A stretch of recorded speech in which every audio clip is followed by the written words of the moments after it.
таҷрибаи кишоварзон исбот намудааст, ки серсоҳа будан дар раванди хоҷагидорӣ афзалиятҳои худро дорад.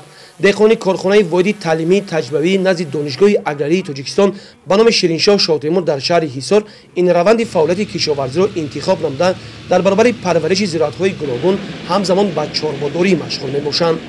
аҳли заҳмати ин корхонаи кишоварзӣ нисбати дигар хоҷагиҳои шаҳри Ҳисор аввалин шуда ба захираи хӯроки чорво шурӯъ намудааст. майдонҳои парвариши беда, ки имрӯз барои дарав омода гаштааст, дар баробари таъмини рӯзмарраи чорвои корхона ҳамчунин дар чоҳҳои ферма захира карда мешавад. хоҷагии мо дорои 245 гектар замини кора мебошад, ки аз он 39 гектарро замини хӯроки чорво тарбеда ташкил менамояд ва имрӯз захираи хӯроки чорво дар хоҷагии мо идома дорад.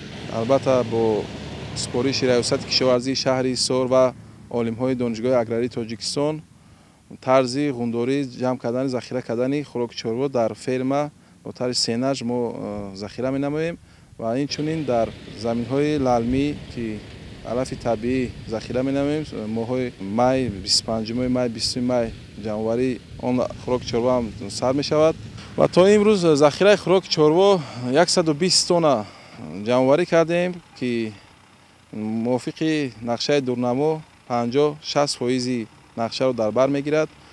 корхонаи воҳиди таълимии ҳисори шаҳри Ҳисор, ки асосан бо тавсеяи олимони донишгоҳи аграрии Тоҷикистон ба номи Шириншоҳ Шоҳтемур киш ва парвариши тухми зироатҳои таҷрибавиро ба роҳ мемонад, дар баробари ин минтақаи таҷрибаомӯзии олимону ҷавонону донишҷӯён мебошад. аз ин хотир роҳбарияти донишгоҳ пайваста аз рафти парвариши зироатҳо дидан менамояд.